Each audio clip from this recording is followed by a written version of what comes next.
Peace. This is Jamal Robinson with 720astrology.com. Today's date is July 17th, 2024, and I'm welcoming you back to the third installment of our series, The Astrology of Black People. This time, we're focusing on the decade, the 1960s.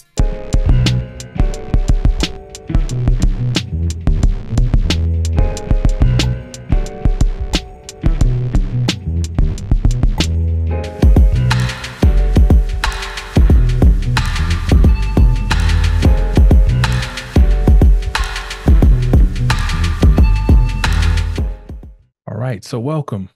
I chose the 1960s because the decade was too vast for me to hone in on one particular year.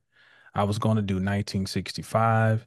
Then I said, no, I'm going to have to do 65, 66. Then I was like, no, if I do 66, I got to talk about 67. And then it finally just dawned on me, you just got to take an overview of the 60s and talk about the decade, which may be one of the most dynamic decades in U.S.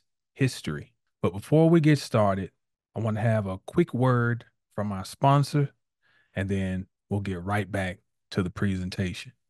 Peace. I want to welcome you all to join me over at 720astrology.com, where you first can get my bundle. And the bundle includes the following: my book, A Layman's Guide to Manifestation, the booklet, 2020 and the World to Come, 10 tips to reading your own birth chart, and the very popular 5 learning tools that I produced, these handouts. Here, front and back, packed with information, front and back.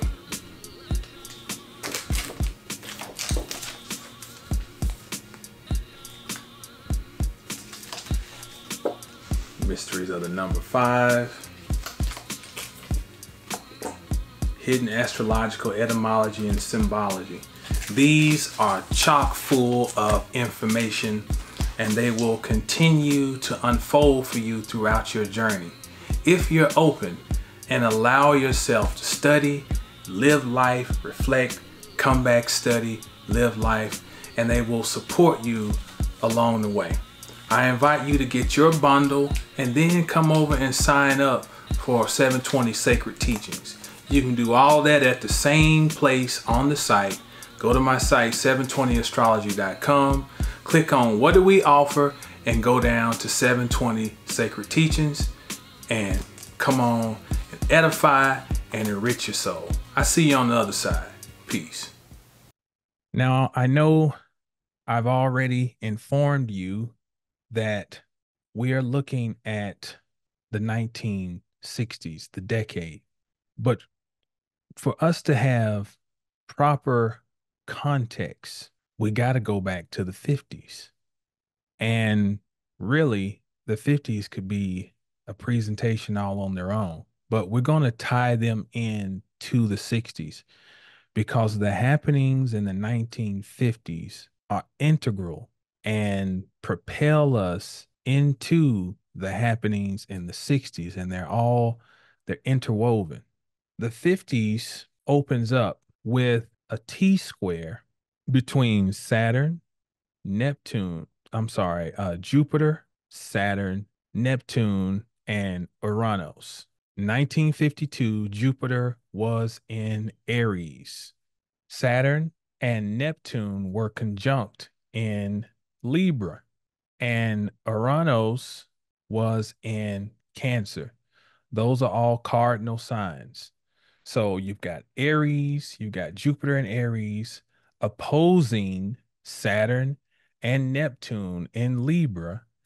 And then that opposition is being triggered by Uranus, which is squaring both signs.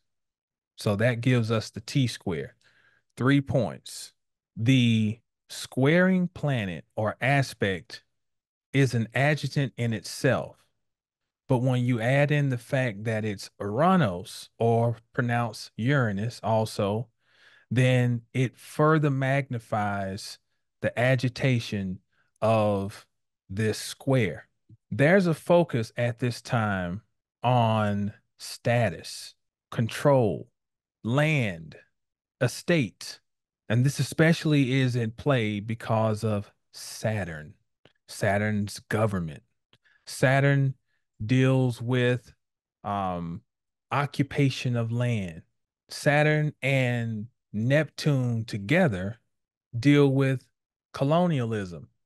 And we'll see that as the 50s move on, that there's a lot of energy around and involving colonization. As in, what's happening is not only is Saturn and Neptune's involvement in this T square significant, but if we break it down singularly by aspect and we look at the square between Saturn and Neptune and Uranus, this is big. And if we even take out Saturn and we just leave in Neptune and Uranus in that square, why is this so significant? Because Neptune and Uranus have like a 172-year cycle, and they conjoined in 1821. They had a conjunction, 1821. Both of those deal with themes of colonization. Uranus borders, Neptune colonization, as in it being a form of imprisonment. So Uranus is about borders and the encroachment of borders. And then Neptune is about the dissolving of a previous state. And it's all about entrapment or imprisonment. Two things that relate to colonization. And you can look back in the world, what's going on in 1821. Napoleonic Wars are kind of coming to a head, to an end. Um, you've got the United States, the fledgling um, union or corporation, is still struggling for identity. So there's um there's a lot going on in the world.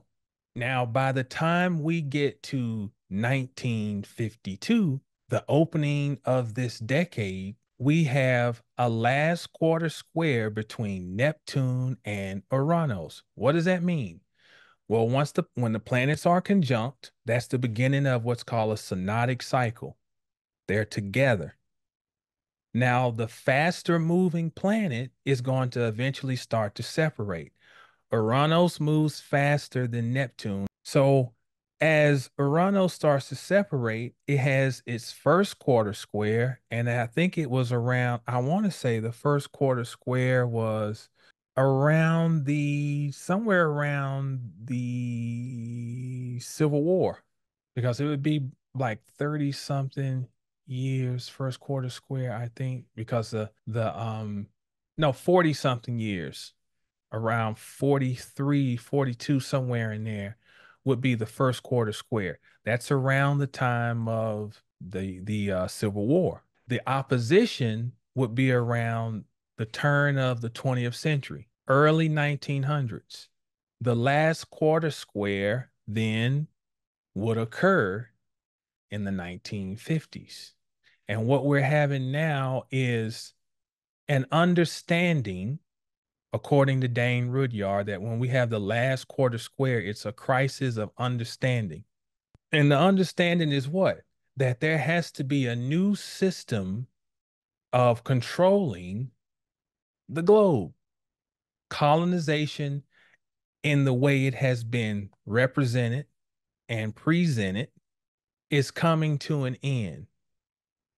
So now changes must be made to accommodate the new energy without losing the actual stronghold and control. So, in other words, the power must appear to shift.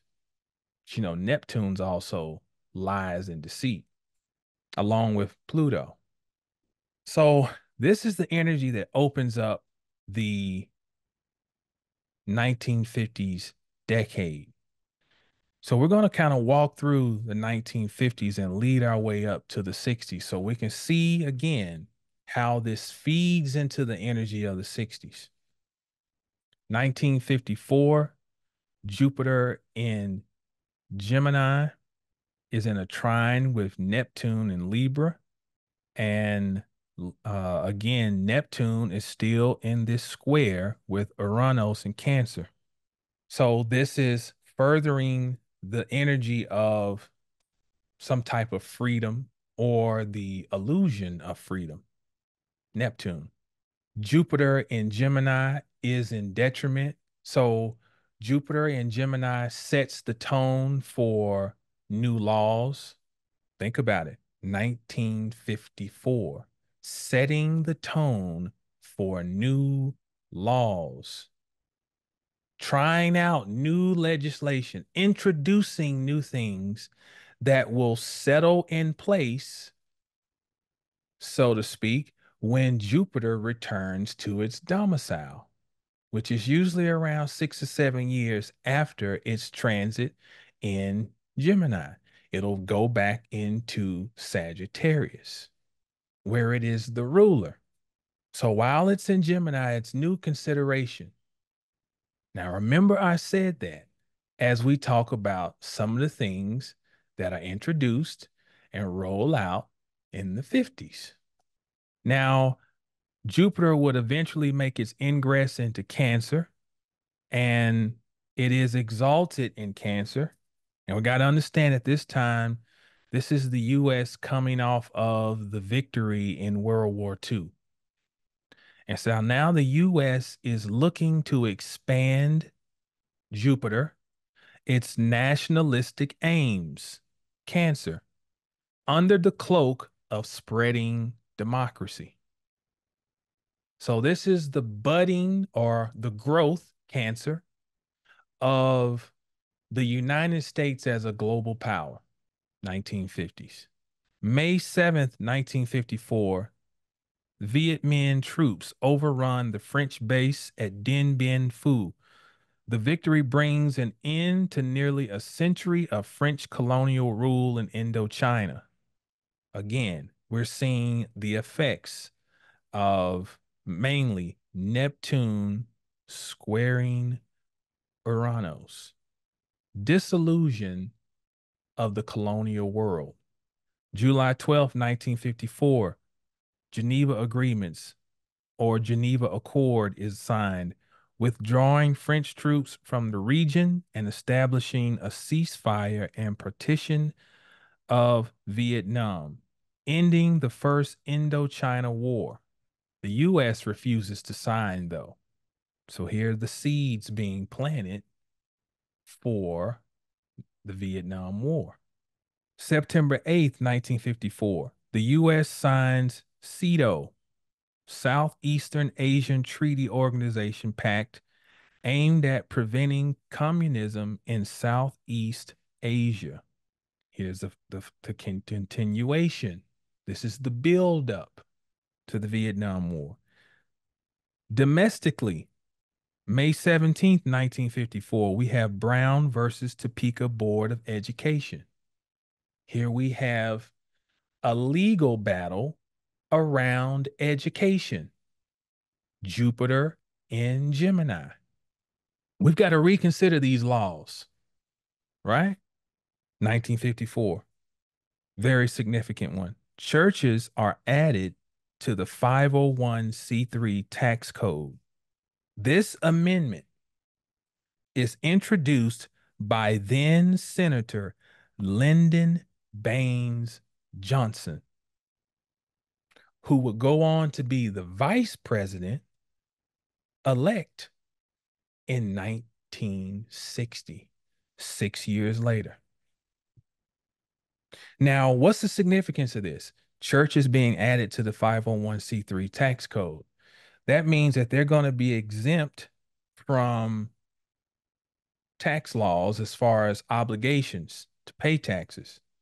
In return, they have to become basically subjects of the government, and they cannot be political or domestically inclined. They can't be troublemakers of any sort. So therefore, it would suggest that anything that would be coming out of large church organizations from that time forward would have had to have been compromised of sorts. Interesting. 1955, August 28th, Emmett Till is murdered while visiting family in Mississippi. Here's something I added. Was this a ritual that would serve to initiate a new directive for so-called black people? Why do I say was this a ritual? Emmett Till was 14 years old when this occurred, and he's from Chicago. He's visiting from Chicago, which some would argue is the original Mecca or the Baka or Mecca, Chicago, and that he comes down to Mississippi, which is where the Mississippi River is birthed in Mississippi. Now, when he's murdered, he is mutilated, and then I think he was thrown in either a river or a lake. That's where they retrieved his body. Now, you have to think about how this mirrors in some ways the Osirian drama. Osiris, in one of the sagas, is cut up by his adversarial brother Set, cut up into 14 pieces, and he's thrown into the now. Emmett Till, and his name Emmett in Hebrew means truth. Emmett. And Emmett adds up to the number 441, which means the old ones, the great old ones, which is a reverse of the number 144, which, we know about the 144, the elect. So here we have what can arguably said is an Osirian ritual where he is murdered and dumped into water. And was that energy utilized while Neptune is squaring Uranus? And Neptune's the god of the sea, the water. And Neptune is in aspect with Jupiter. And Jupiter is in, I think Jupiter at this time should be still in Cancer. Was this an energetic arrangement to help initiate what would play out in the 60s? Now, another interesting story around this is that Rod Serling, who is the creator of Twilight Zone, he is moved, according to the article I read, he was moved by what happened with Emmett Till, and he wanted to talk about this in one of his television productions, and he discovered that you could not directly discuss race on television at this time. And so Rod Serling discovered at this time the importance of using symbolism and to not always say everything straight out. That's what mythology uses symbols to talk about a myriad of complex topics. We think mythology is just some silly nursery rhymes. Even nursery rhymes aren't silly. They have stuff encoded in them. That's the best way to do it. You take myth and you hide the most complex of quandaries inside of a mythological story. So he had this revelation, and Rod Serling is a key figure that we're going to circle back to at the end of this presentation. So he makes this discovery. Jet Magazine posts the pictures of the open casket funeral. Now, it is said that Emmett Till's mother wanted the images to be shown to display the savagery of the world that so-called black people were living in that time. If you wonder why I keep saying so-called, go back to the Astrology of Black People in 1987 and watch that video and listen to how I explain how the name changes occur from the 18th century, 19th century on up to now, how we've been given these different names and labels. And you'll understand why I say so-called, because though that's we've come to discover that it's a misnomer. But we understand that it's so common that we're not gonna just blatantly say, I have to use it to be able to communicate to those who might not know that it's not the correct nomenclature. Okay, so I want to make that clarification. So Jet posts these pictures, which that in itself was important because we're going to talk about in just a moment about a key social critic.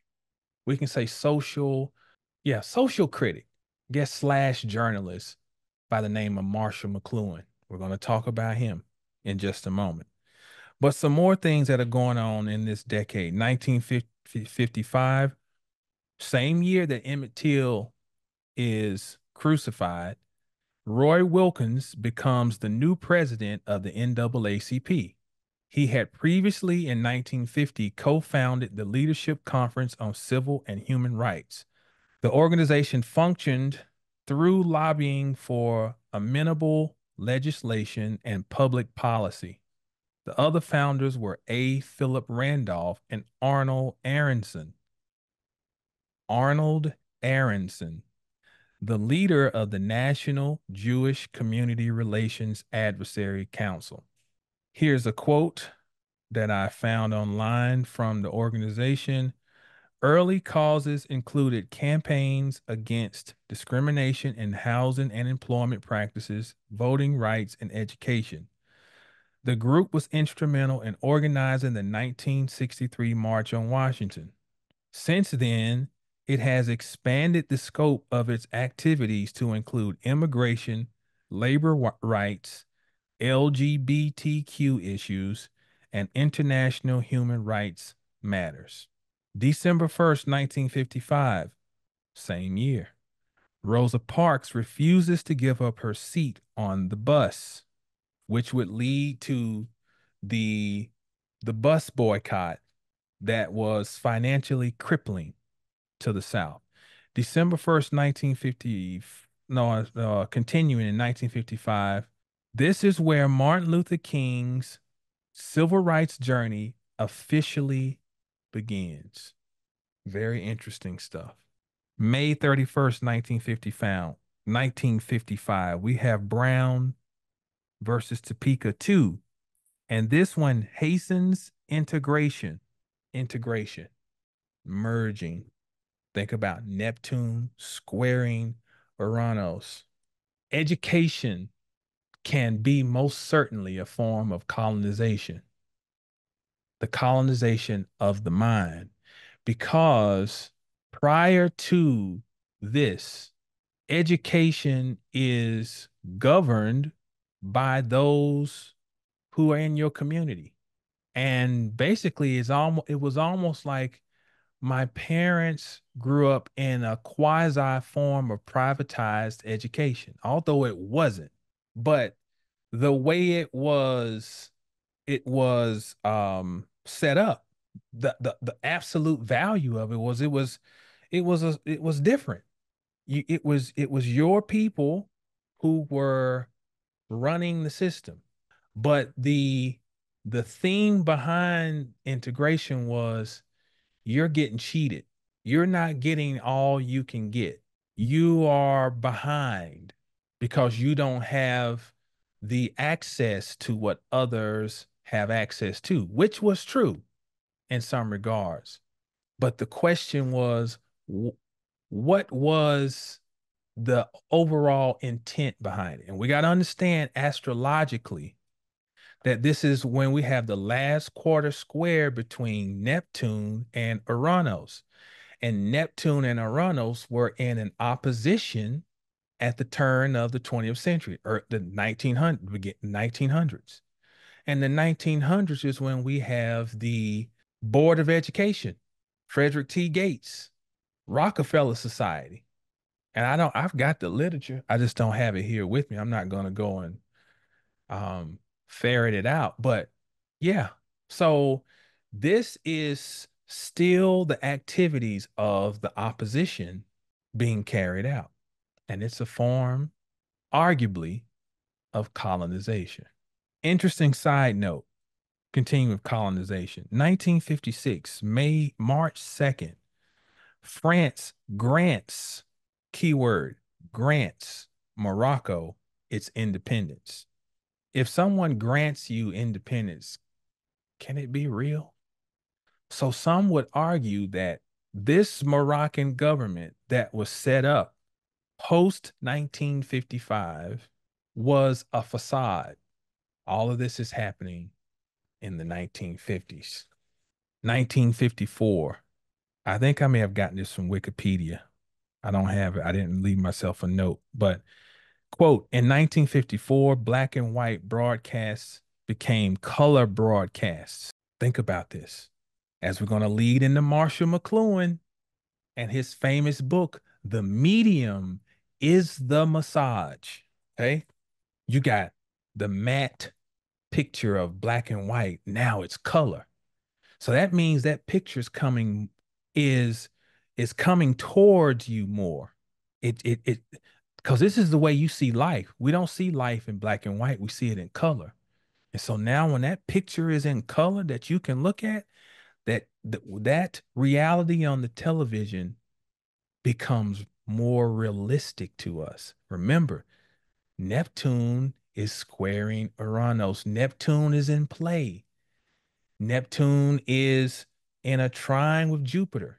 So that axis between Sagittarius and Gemini is the broadcast axis, amongst other things, broadcasting. Then you have Neptune that rules over television and illusion and movies and magic. All this is at play. So continuing, shows called sitcoms like The Honeymooners, Lassie, Father Knows Best, The Adventures of Ozzie and Harriet, and I Love Lucy featured popular characters whose lives thousands of viewers watched and copied. Families enjoyed variety shows like Disneyland and The Ed Sullivan Show on Sunday evenings, daytime programs like Guiding Light. Soap operas were popular and helped advertisers sell many products to the homemakers of America. Hmm. News broadcasting changed the newsmen simply reading the news to shows which included videotaped pictures of events which occurred anywhere in the world, and then to more and more live broadcasts of evening happenings at the time of viewing. This was made possible in 1951 with the development of coaxial cable and microwave relays coast to coast. When Edward R. Murrow began offering his weekly radio program called Hear It Now on TV as See It Now, just look at that language. It goes from Hear It Now to See It Now. This, my dad used to play for me when he was a little boy. He used to listen to the radio and this program called Inner Sanctum.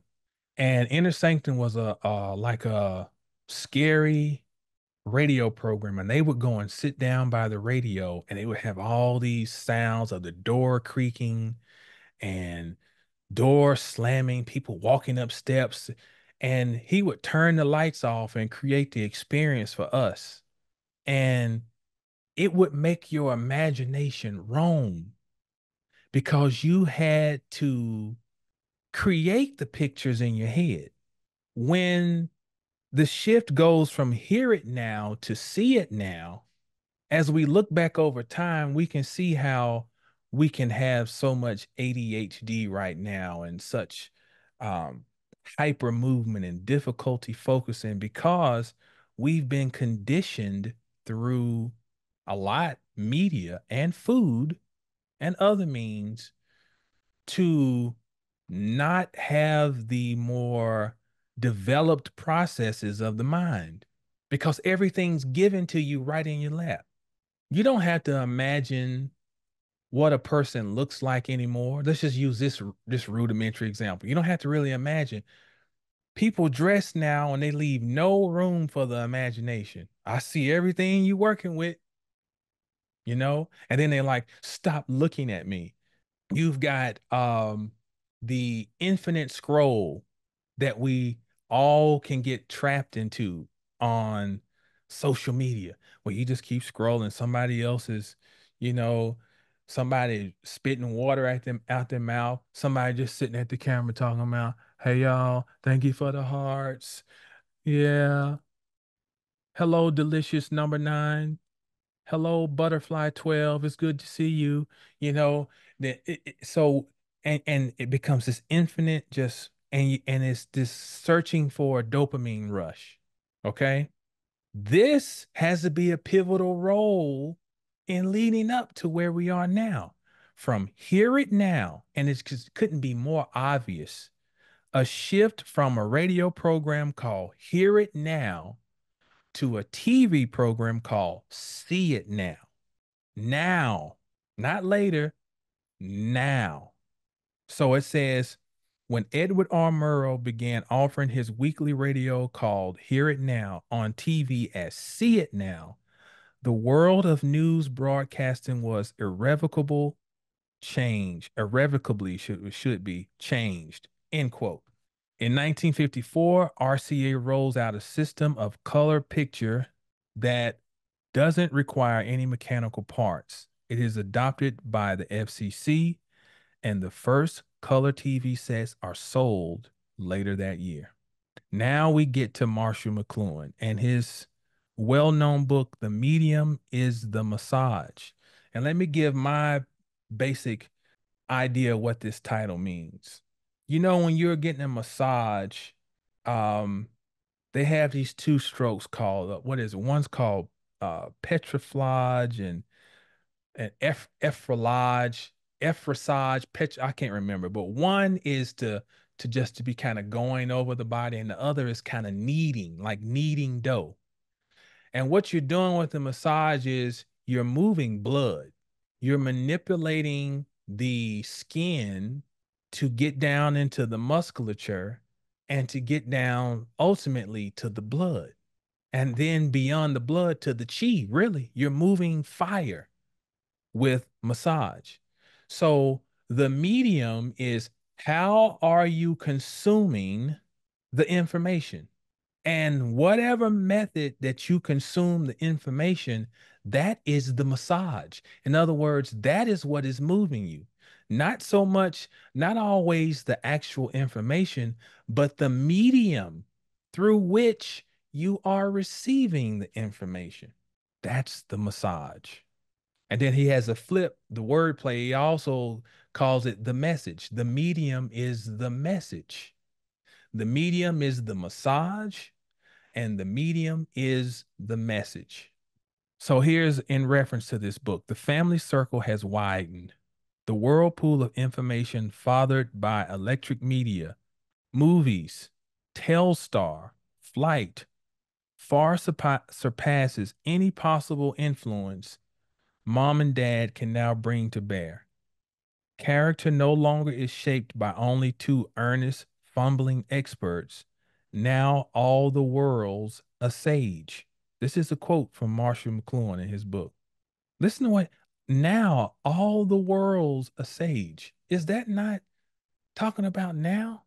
If you're raising children, it's not just your input, you're competing with the rest of the world for your child's direction. He wrote this in back in the 50s. Now, to expound on the Telstar or Telspar, it's the name of various communication satellites. And this is a quote, I think just from Wikipedia. Telspar 1 launched on top of Thor Delta rocket on July 10th, 1962. It successfully relayed through space the first television pictures, telephone calls, and telegraph images, and provided the first live transatlantic television feed. And we're talking about Elon Musk and satellites and Neuralink and Skynet. It's been there since the 60s. The medium is the message. Quote, all media work us over completely. See, he's explaining the title now because the massage, you're getting worked over. So the medium is the massage. He's saying, quote, all media work us over completely. They are so persuasive in their personal, political, economic, aesthetic, psychological, moral, ethical, and social consequences that they leave no part of us untouched, unaffected, unaltered. Then he says the medium is the massage. Any understanding of social and cultured change is impossible without a knowledge of the way media work as environments. Laid it right out. We're talking like 60 something years ago.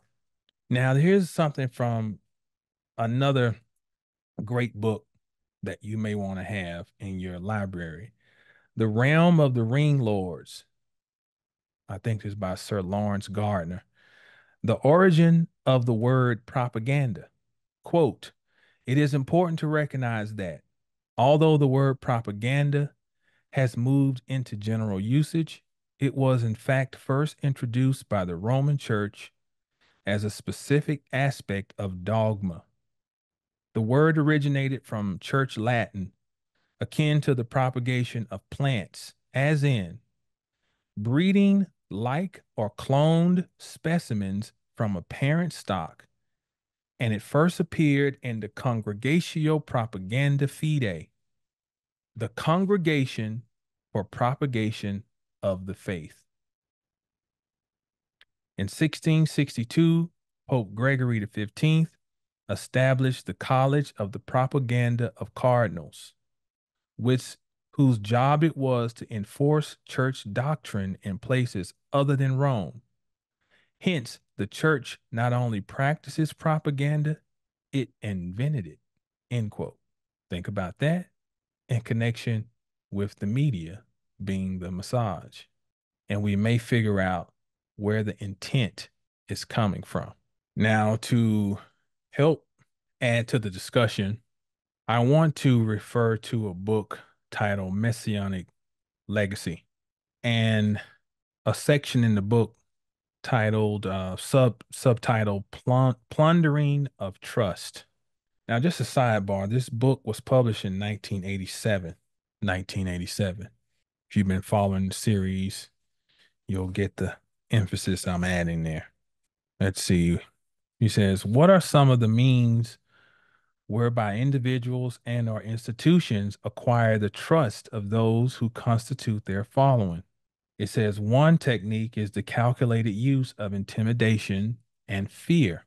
And I'm skipping around here, but then it goes on to say, having generated sufficient fear, one need only offer oneself or one's own institutions as a bulwark, a rampart, a refuge, a haven of safety. Then it goes on to say, we live in a world of labels and slogans, most of which denote either a supposed dire adversary or a supposed bastion of salvation from it. At the same time, there are more subtle stratagems. Politicians, for example, will often make appeals to reason or common sense, or what often purports to be reason or common sense. They will also, as everyone knows, be profligate in making promises. Such promises are pitched specifically to people's expectations and needs, and often have little or no likelihood of fulfillment. But by making such a promise, one is implicitly acknowledging these expectations and needs. And this recognition, frequently enough, is in itself sufficient. The promise need not necessarily be kept. Indeed, it is generally accepted as liable to breakage, and one will not usually be called to account for breaking it. Sidebar. You see, look how many times people get discovered online now as being a scammer, or what this new term, a grifter, or some type of deviant. And all they got to do is just hold on for about 6 to whatever months, because the attention span of people is so short. And that, the scrolling on to the next one, after a few months, you forget all about it. And if that person can hold on, they'll be right back. And this is kind of laying it out. It says the promise need not necessarily be kept. Indeed, it is generally accepted as liable to breakage, and one will not usually be called to account for breaking it. The recognition of needs and expectations which it implies is deemed an adequate token of good intent. So disillusioned have we become that a mere token of good intent, wow, will not only appease us, but furnish us with a repository of trust. It is a truism today that modern politics relies heavily on the media. What this means in practice is that modern politics depends on its ability to use the media's potential for advertising. During the last quarter of a century, it has become increasingly apparent that the acquisition of trust is very much a matter of promotion, publicity, and public relations. Politics, policies, and politicians are now presented in the same fashion as commodities. In other words, they must be sold. To this end, all the techniques of advertising are skillfully deployed, including numerous techniques of psychological manipulation. And this was written back in 1987. There's some other things in here I wanted to highlight, but this section here, ritual and consciousness. Okay, let me read a little bit of this. Y'all bear with me. It's all relevant. Through the centuries, religion has sought to neutralize man's tendency towards skepticism by, so to speak, anesthetizing the intellect, lulling it or even stunning it into submission. To this end, an assault will often be launched upon the senses: light, color, sound. I'm glad I did read this. Think about the shift from the radio to the TV. Light, color, sound, television, scent will be deployed with an intensity that effectively usurps awareness of any other reality. Flickering candles, for example, a dazzling array of colors, chants, repetition, rhythmic effects, the smoke of incense will all be utilized quite deliberately to create a general atmosphere of otherness, a dimension divorced from the mundane world, a quality of enchantment. And some of these techniques operate very subtly indeed. Now think about the chants: Reagan and Trump, make America great again. Obama, yes, we can. Jesse Jackson, I know, I am somebody. The rapper's hook, the rapper's hook. Cash rules everything around me. Cream get the money. Dollar dollar bill, y'all. James Brown, say it loud. I'm black and I'm proud. Kendrick Lamar, they not like us. These chants that really are based on assumption. The assumption that I'm part of the in crowd. I'm part of the righteous group. It's all religious. I'm part of the group that's on the right side. They not like us. I'm part of us, not them. Ritual and consciousness. All of this, of course, is ritual. Its function is to create a state of mind essentially similar to trance or to light hypnosis. In such a state, the individual self awareness is mesmerized into quiescence. He can then be absorbed into something greater: the congregation or the mob, the idea, the atmosphere, the values being promulgated. Very often, this sensation of liberation from oneself, of being subsumed by some other entity, conduces to an excitement so intense it amounts to ecstasy. In its psychological dynamic, if not necessarily in its content, such ecstasy has much in common with what is called the religious experience or the mystical experience. I'm going to stop there. I think that's enough to get the point across. So back to Marshall McLuhan, who also wrote a book titled The Mechanical Bride. In the preface, it reads, quote, ours is the first age in which many thousands of the best trained individual minds have made it a full-time business to get inside the collective public mind, to get inside in order to manipulate, exploit, control is the object now. And to generate heat, not light, is the intention. He laying it down. He's differentiating between generating heat, not light. Difference. Heat, just a warm body. But light denotes something that's in the soul, an essence. To generate heat, not light, is the intention. To keep everybody in the helpless state engendered by prolonged mental rutting is the effect of many ads and much entertainment alike. Since so many minds are engaged in bringing about this condition of public helplessness, and since these programs of commercial education are so much more expensive and influential than the relative puny offerings sponsored by schools and colleges, it seemed fitting to devise a method for recovering the process. Why not use the new commercial education as a means to enlightening its intended prey? Why not assist the public to observe consciously the drama which is intended to operate upon it unconsciously? End quote. So, in other words, he says, why not be righteous in this? Why choose to use this as a means of manipulation and control? Heavy stuff. So, here's the question that I want to pose. Why wasn't the latter train of thought given more consideration during the 1950s and 60s?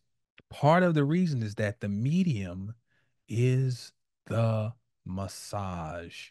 The medium that information is being consumed through will dictate how the receiver is being moved. The propagandized information slash data that is being put forth or broadcast.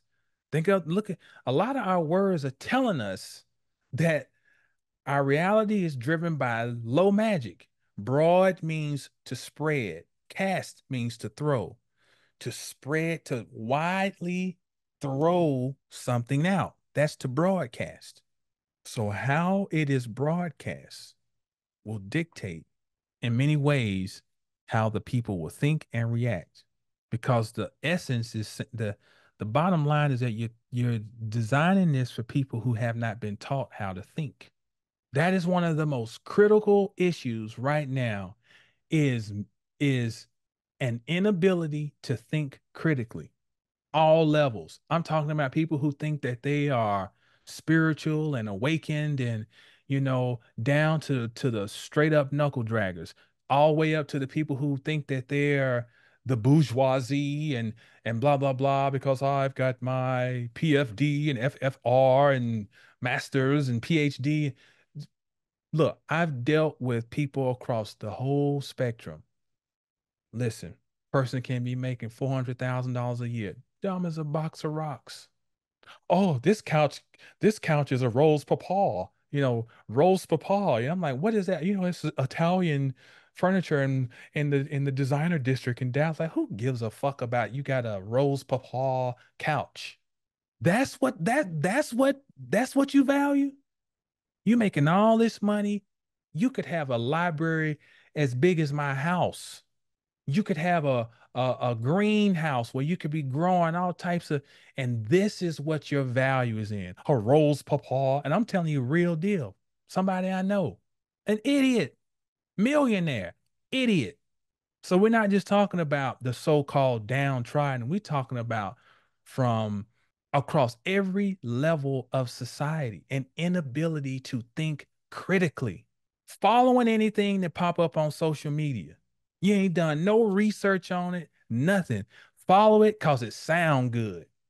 Had to beat you in the head to tell you to study something on your own. This was all by design.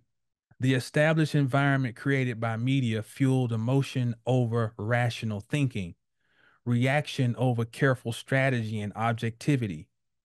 This is not to suggest that the civil rights era and its many leaders and key figures should be tossed aside. After all, let us not forget that the mere fact that I can gain access to information to help shape my understanding of that period of time can partly, and hopefully yours, to shape the understanding of that period of time can partly be attributed to the efforts and sacrifices made during that same period. Still, we must understand that many of those efforts afforded us the luxury of choice, the choice to follow the same playbook that was used back then, or to study it and determine what is salvageable and what should be discarded. Now, before I delve deeper into some of the key events of the 1960s, I must pause to highlight the fact that melanin, as associated with Venus, possesses great powers of attraction and magnetism. Think about Emmett Till, the ritual, the Osirian ritual that also capitalized on the innocence of youth. Innocence is a cosmic fuel. And then that coupled with the melanin creates this super cosmic energetic battery. So, melanin, as associated with Venus, possesses great powers of attraction and magnetism. As the decade of the 60s gets underway, Western academia, under the behest of Aaron Lerner, has just recently made new inroads into the nature and function of melanin. Aaron Lerner was a professor at Yale University, considered to be one of the premier leaders in the world of dermatology. And he coins the term melatonin, I think. Given that we have media, we have made the connection between melanin and the astrological attributes and symbolism of the planet Venus. If you don't know what I'm talking about, go back and watch the video, The Astrology of Black People, Venus and Melanin. We should take into account some of the related traits and areas of life that are applicable.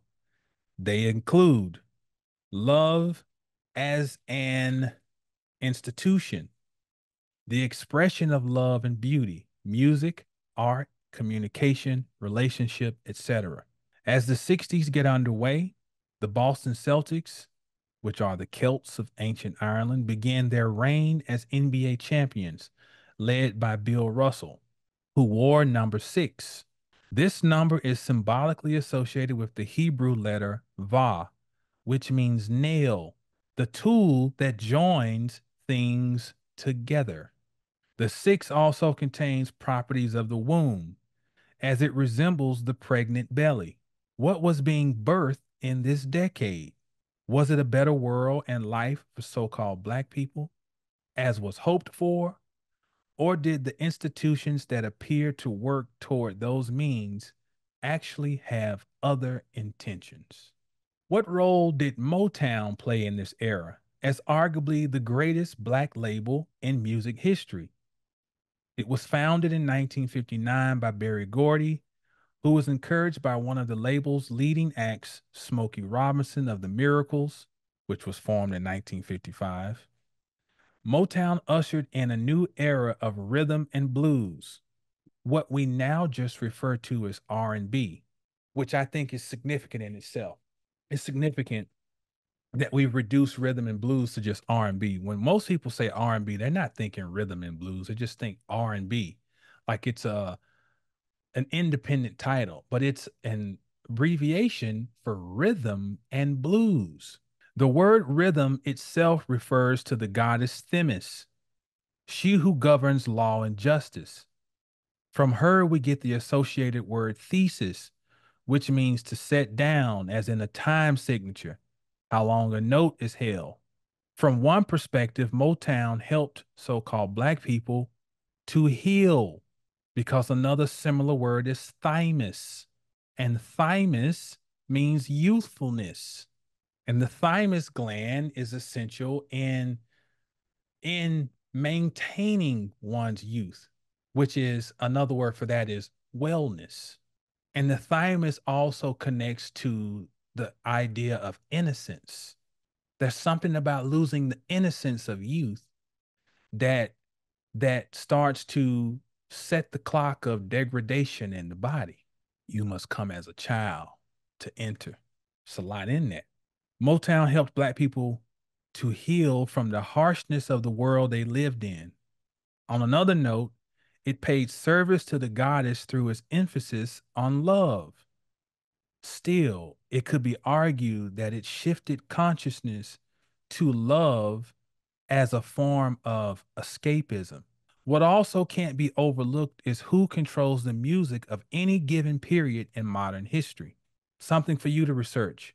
Who were the major music distributors and managers of the decade? Very interesting. They will have a significant influence on any and all of the events of the 60s. Why?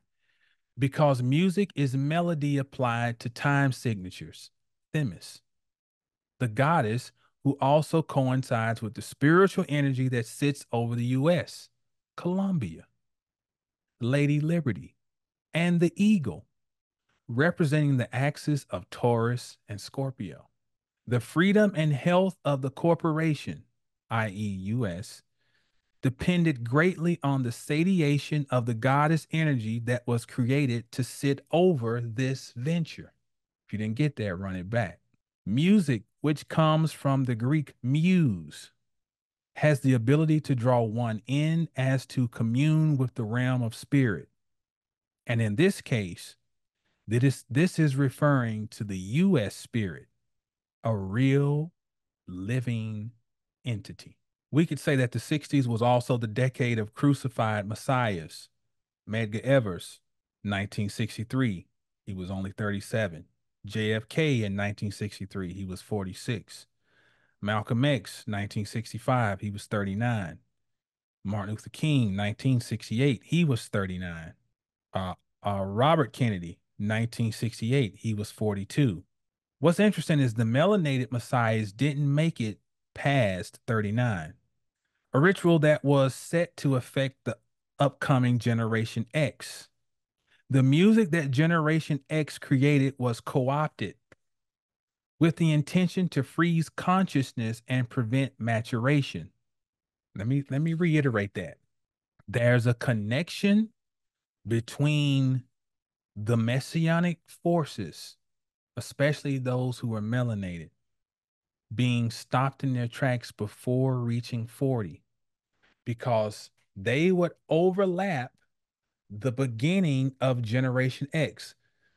Generation X is said to begin around 1965. So as the first children are born, who are born into the energy of Pluto, I think it's Pluto opposing Uranus.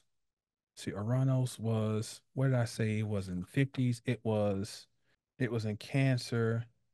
Then it moved on to, yeah. So I think Uranus was in Virgo, and I think by then Pluto, where was Pluto? Or was Pluto? No, it was a conjunction. They were both in Virgo. It was a Pluto Uranus conjunction in Virgo. Is happening around the time that Generation X is being born. The first group of Generation X. So I'm suggesting that there's a connection between these messiahs and the fact that the music that would come out of this and would be controlled what would have the the goal of preventing the maturation. I mean, you got, let's just take Rick Ross, who's always been a character.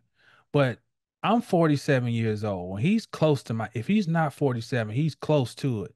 Look, man, you still around here talking about moving keys and like, come on, man.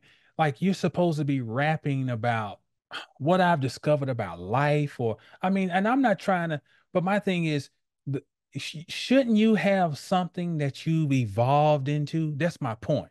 When you're almost 50, And then Andre 3000 says, I can't rap because, you know, I can't talk about having a colonoscopy and all. And hey, to each his own. And I respect the fact that, especially him being a Gemini and an intellectual, and but that he's saying he's not going to just do the same old thing that he's been. I understand that, but I think there's something else behind that. I don't think he can speak. And so I think he speaks through the flute because he's allowed to speak without saying words. You got to think this is a genius. He's a genius. So, and he's so deep in the game. His mother's already gone. He's got at least one child. I don't think he is allowed to speak because I don't think he's allowed to. You can't show the progression. And those who try to show the progression, they always got to come back and let you know, I still got that fire on me. I'll still like, look, man, I ain't even trying to have them conversations at 47. I'm trying to figure out how to get 10 acres and, 5 acres, how me and some of our friends can go out here and get us a plot of land. That's what I'm on. I'm on that time. And you can rap about it. But you got to always come back and remind you that I'll bust you in your head.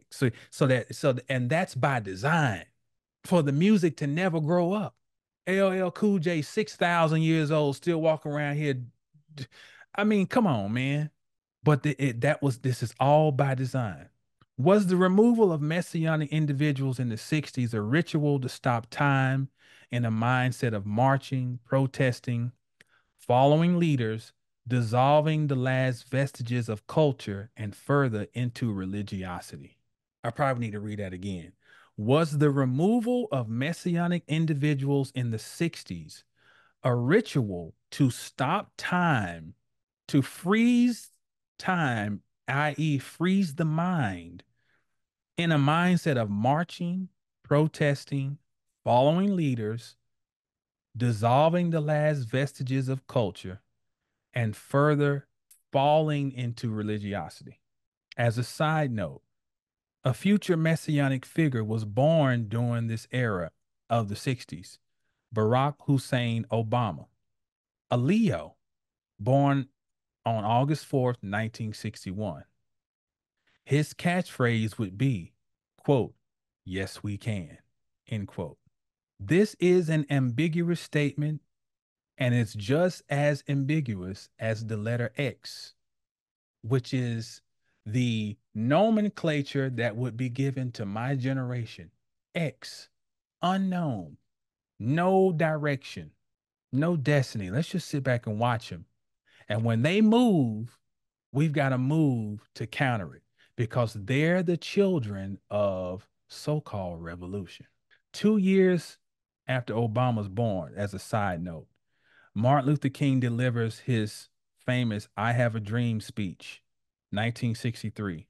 His speechwriter was Clarence Jones.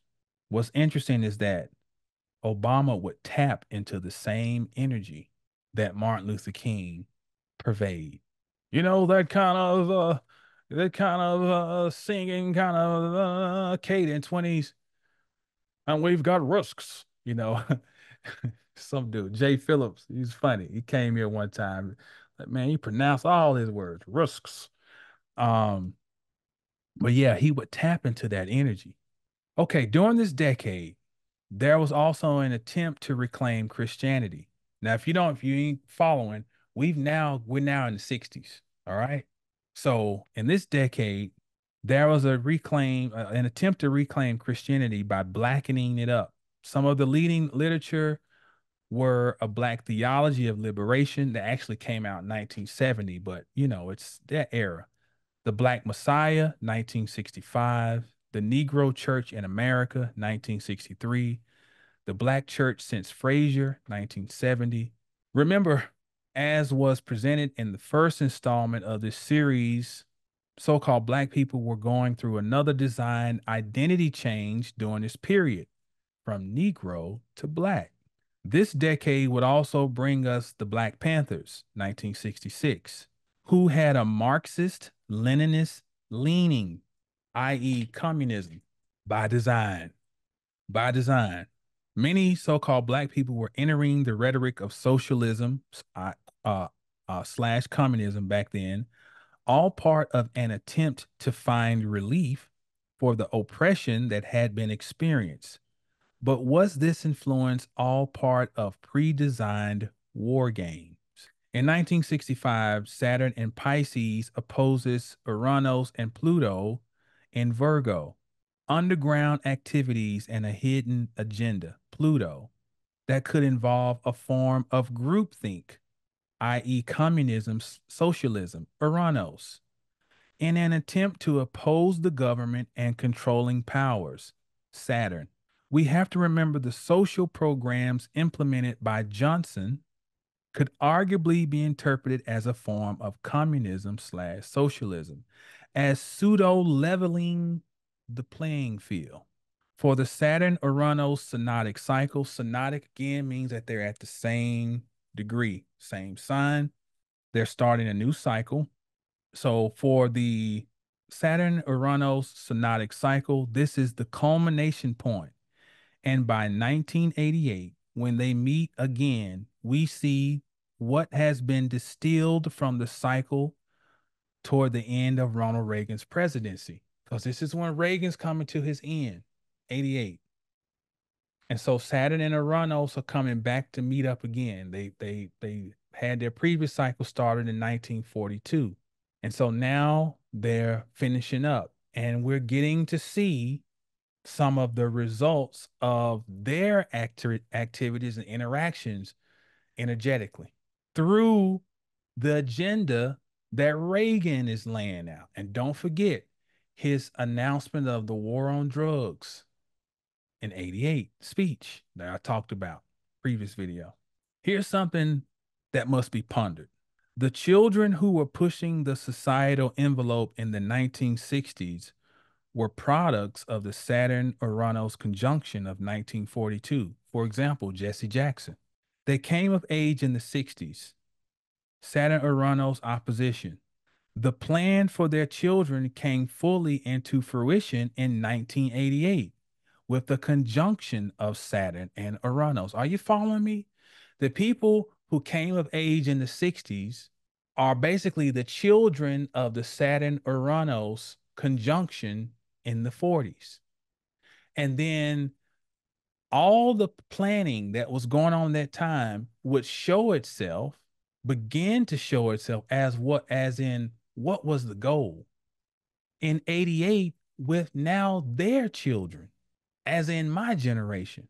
Some crazy stuff. When Barack Obama was elected president in 2008, the new Saturn Uranus synodic cycle had reached its crescendo, the opposition. So that's mirroring the 60s. Some notes here I want to just mention before I make my conclusion. I think I read this already from the Messianic Legacy, but we'll finish a little bit here. I'll finish the part that I was looking at. Let's see. There's so many things. An assault on the intellect and the senses can induce a state of religious ecstasy. In certain Islamic sects, the names of God are rhythmically recited over and over again until they become devoid of significance, mere sounds which envelop consciousness. Such an effect can be produced by any rhythmic chant, whether it be Jesus saves or peace now, or all you need is love, or here we go, here we go, here we go, or Saighal. The state of mind that ensues might be described as a state of porousness, whereby data is assimilated. You know, porous, that's what a sponge is. Porous. It means that you can be impacted. You soak up. So a state of porousness, whereby data is assimilated and emotional responses stirred without being filtered through the critical apparatus of the intellect. The surrender of this critical apparatus, the temporary self abandonment or self abdication involved in relinquishing it, is one particularly dramatic example of the act of trust. In the state of mind just described, trust is actively given and received, and the transaction is discernible not only to those involved in it, but to a detached onlooker as well. It was such it was just such an alteration of consciousness that the shaman in a primitive society sought to induce. And the mere effectively he induced, and the more effectively he induced it, the more profoundly he would be revered. In later cultures, priests of all religions sought to induce the same alteration of consciousness, and they continue to do so today. So do certain ideologues and demagogues. So does the military. The value of such a state is that it turns the mind temporarily into a tabula rasa, a blank slate. All previous programming is, for the moment, erased. This is this may not be of any particular significance to the rock star, but it is to the religious, political, or military leader. For him, it is an opportunity to insert, as it were, a new program which will leave the individual, to one degree or another, transformed. This new program may constitute what is commonly called a religious conversion. It may also constitute a form of brainwashing. The next question, of course, is the nature of the new program inserted.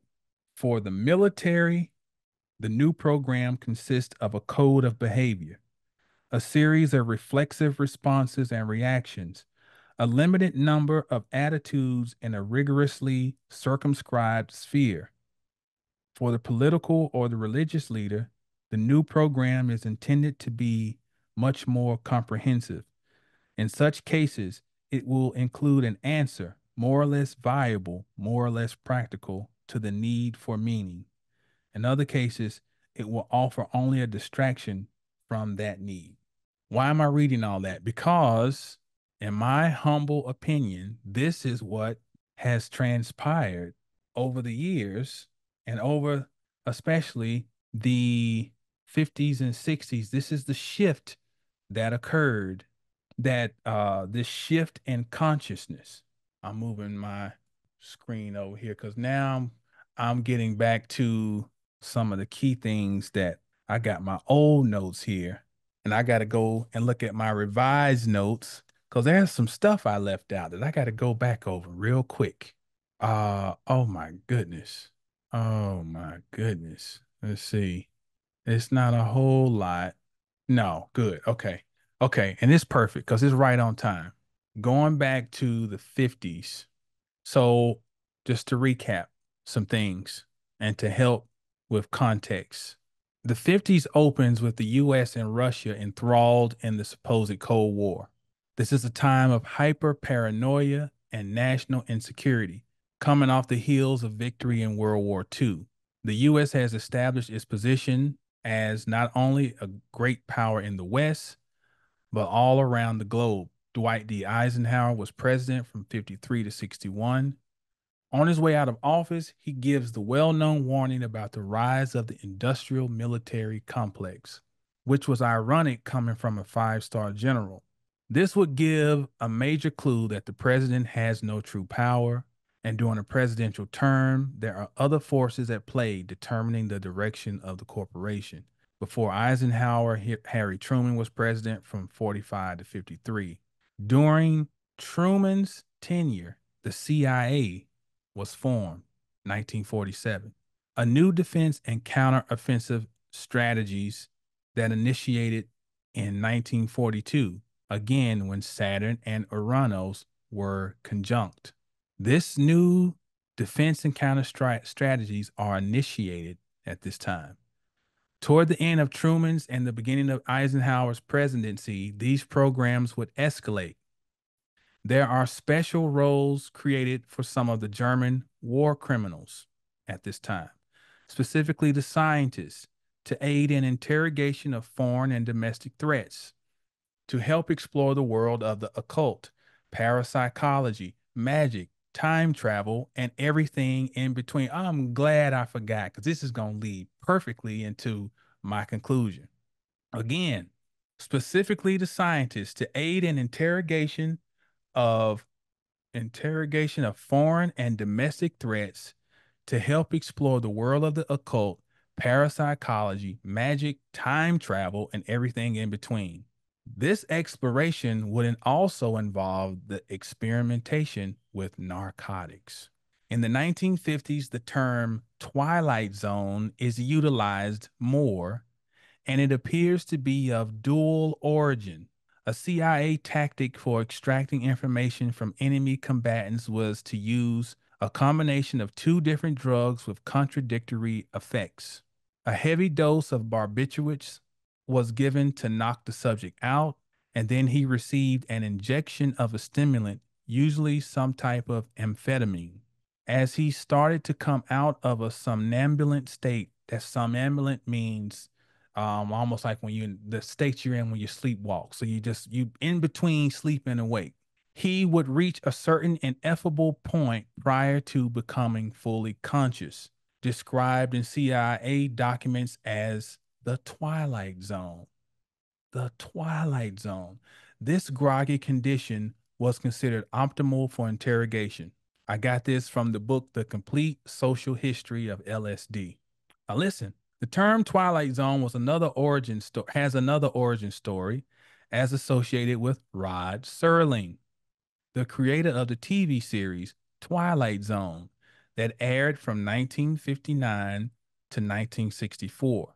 It's said that Serling's choosing the title Twilight Zone is based on his stint as an Army paratrooper in World War II, in reference to the moment a plane comes down and can't view the horizon. There is further evidence that the term originated in the early 1900s, used to describe a distinct condition between fantasy and reality. The latter lines up well with the manner in which the CIA would experiment with narcotics in search of the perfect, quote unquote, truth drug. November 26, 1951, a CIA document says, quote, "We're now convinced that we can maintain the subject in a controlled state for a much longer period of time than we heretofore had believed possible. Furthermore, we feel that by use of certain chemicals or combinations, we can, in a very high percentage of cases, produce relevant information." End quote. Again, these are not my words. This is coming from the complete social history of LSD. The exploration of the powers and effectiveness of narcotics, including psychedelics, was not just for the purpose of national defense. It was the continued search for the Holy Grail. At the very least, one suspects that a first-hand encounter with LSD would have made the clandestine mentality more receptive to the possibility of ESP, subliminal perception, and the phenomena associated with altered states.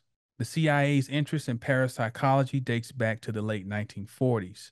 A handwritten memo of the period suggests that hypnotists and telepaths be contacted as professional consultants on an exploratory basis, but this proposal was initially rejected. It was not until 1952, after the CIA got heavily involved with LSD, that the agency began funding ESP research.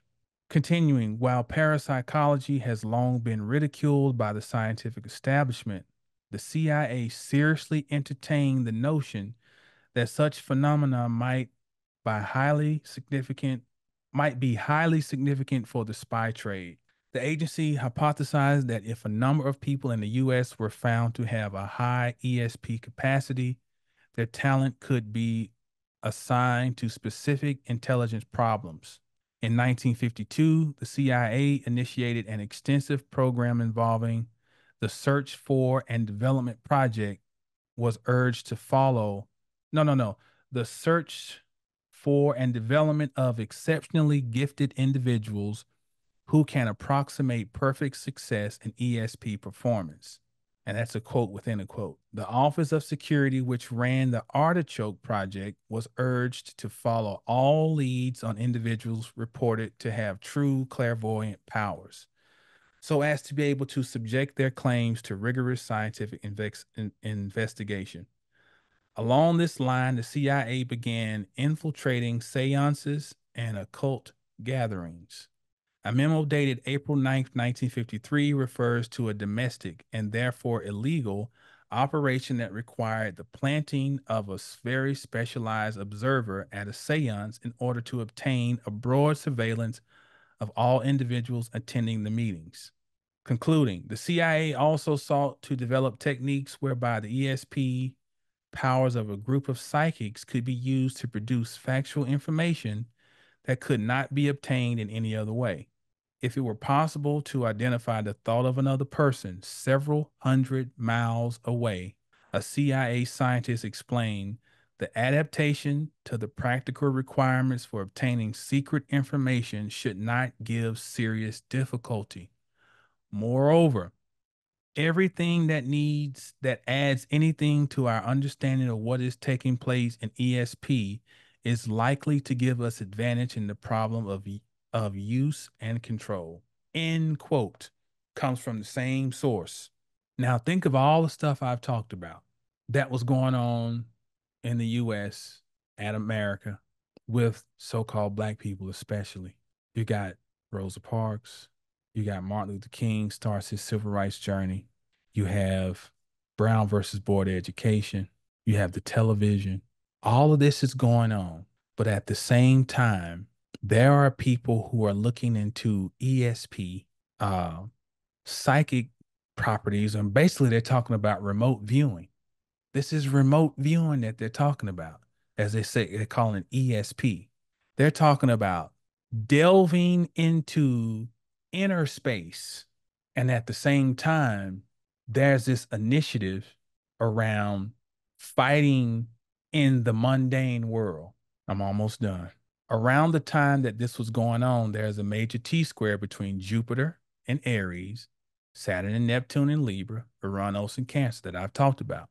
The archetypal expressions involve the inflation of the ego and warlike tendencies, that's Jupiter and Aries, opposing the dissolving of old relationships, communities, culture, that is Saturn and Neptune in Libra, triggered by the eruptive shifts in national consciousness, communist nationalism, Uranus, Uranus and Cancer. This shifts the focus and attention to Capricorn.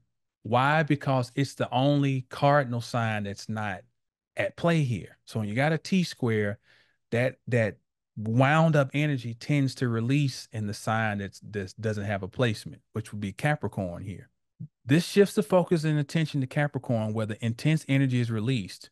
Here are some key words for Saturn, which is the ruler of Capricorn: status, control, the gate of the gods, estates, land, and malice. As I mentioned in the beginning, these are key words for Saturn and Capricorn. Think about that and the fact that the church comes under the 501c3. And the fact that Lyndon Johnson is a senator at this time and he'll eventually be the president. And the key role he would play in further placing the covering over the eyes. 1954, we have again Jupiter in Gemini, trine Neptune in Libra, Uranus in Cancer, providing the square. Last quarter square we talked about. Jupiter would eventually go into Cancer to conjoin Uranus. There is a crisis of understanding of what was seeded in the 19th century. And one of those was the Secret Treaty of Verona, the Monroe Doctrine. Key players were Francis Scott Key and Daniel Webster, as those two and others were the founding members of the American Colonization, listen to the word, American Colonization Society. The efforts to thwart a foreign threat are possibly covers for the greater domestic concern, which is, or which was, possibly, the control of the consciousness of the people who were and are indigenous to the land. This would lead up to breakthroughs in genome research around the time of the start of the new synodic cycle, 1993. This would lead to breakthroughs in genome research. In other words, one group of people were given propaganda, and the whole, no, everyone, all society was given propaganda. And all of society were being massaged by whatever medium they were receiving their information through. Some were allowed to be in a position where they would feel like this country really serves me. I've got the white picket fence, 2.3 children, two-story home. I got retirement. So when you see the stuff about make America great again, that's what is being referred to, the 50s, when everyone had a nice juicy ribeye on the table and wife had the apron on and hi Hal and the guy would bring milk to the house and drop it off. That's to make America great. And that is this nostalgic era that Happy Days is set up. Listen to the term Happy Days, referring to the 50s. Everybody was getting played. Because now the wool is being pulled back and the people are longing for those days again. They're not coming back. They ain't coming back. So everybody's been those who've been living in a fog are like, oh man, depending on where you are in society and your journey or whatever, there's realizations of harsh truths coming out. Pluto in Aquarius. Harsh truths are coming out, harsh realities for everyone. So, as a side note, the American Colonization Society was founded in 1816 and was active until 1964. And then the era we're talking about, 1964. So it began around the time of the Neptune Uranus conjunction where they started their new cycle. I think I'm caught up. I think I'm caught up. All right. And so now I can start walking us down into our conclusion. So I casted charts and I'm not gonna put them up on the screen, but I'll reference them. From what I could find, on September 8th, 1966, 8:30 p.m., New York, New York, the first episode of Star Trek is aired. Star Trek. The leading character is Captain James Tiberius Kirk. James T. Kirk. James, the brother of Christ. Tiberius means near the Tiber River, which is in Rome, Italy. Go back. Who created the word propaganda? Kirk from Kirksey or Circe means church or circle, circle church. This is a code for the circle church and chancery.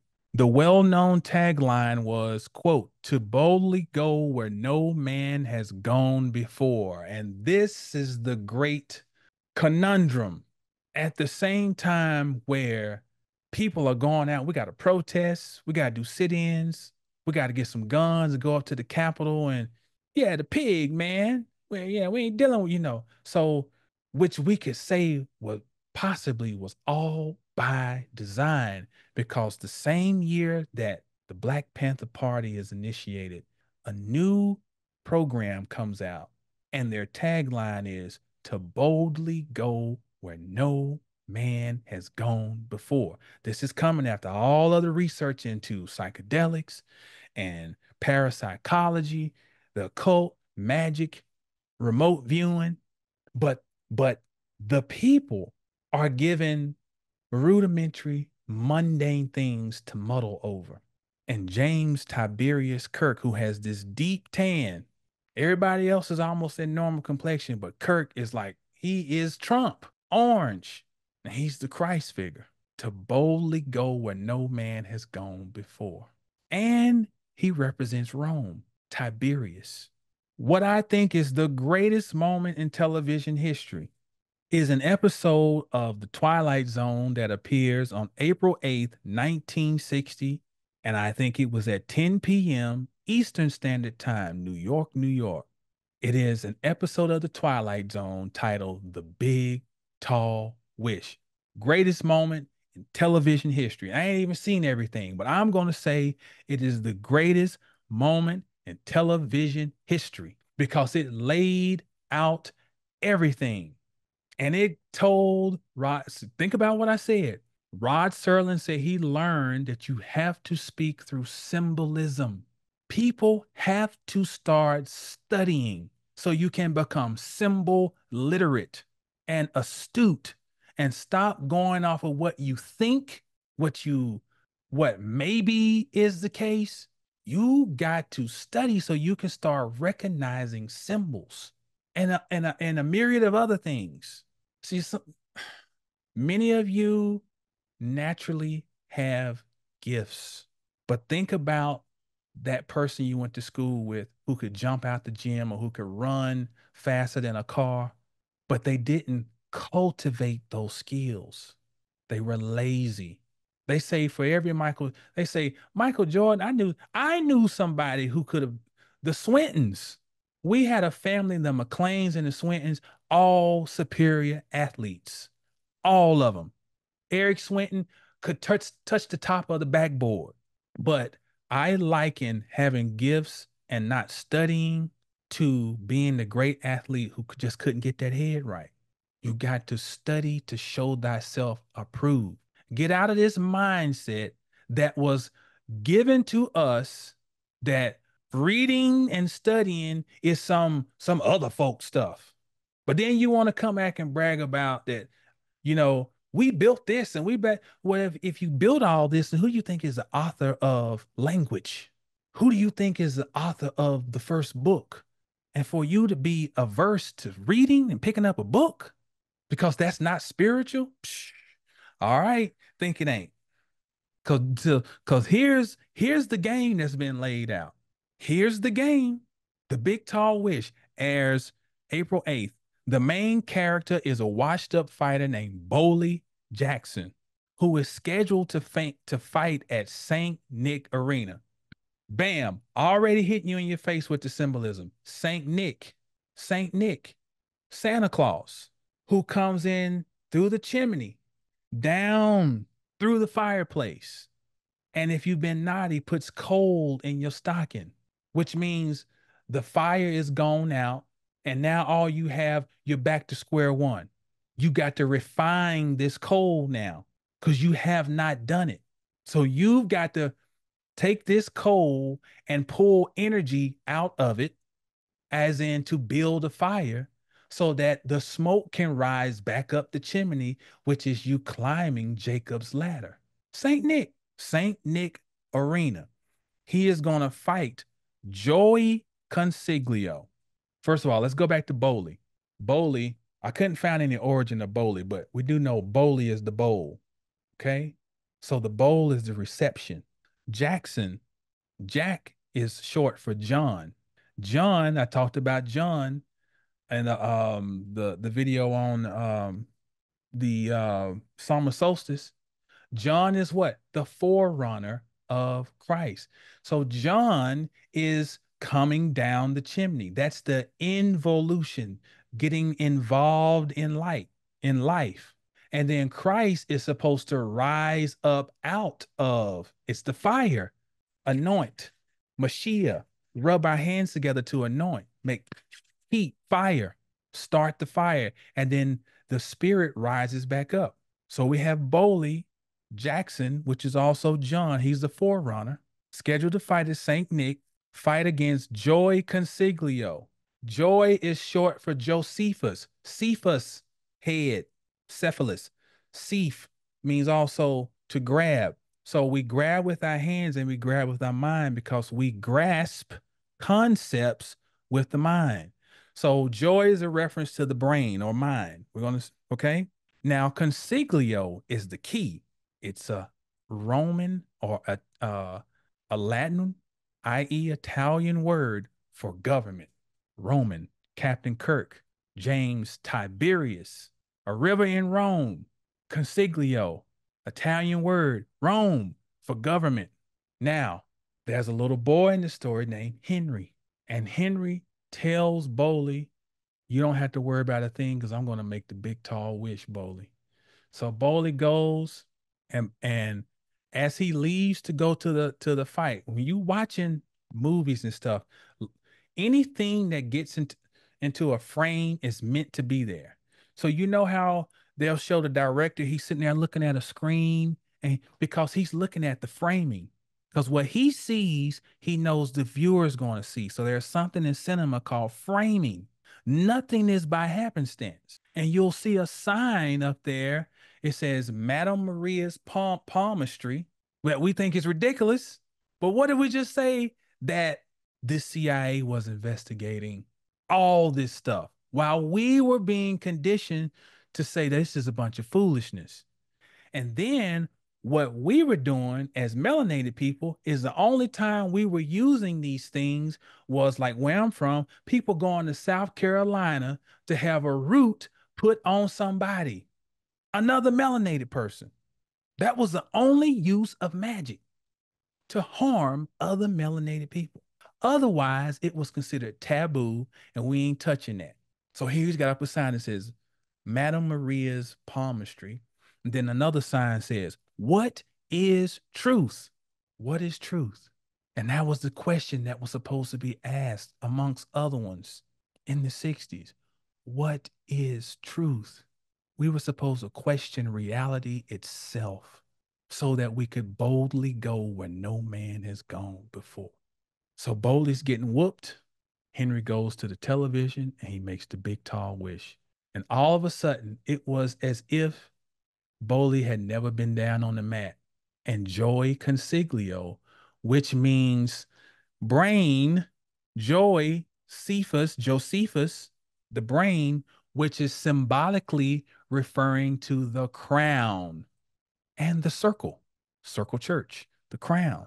The crown, Roman government, was down on the mat. How?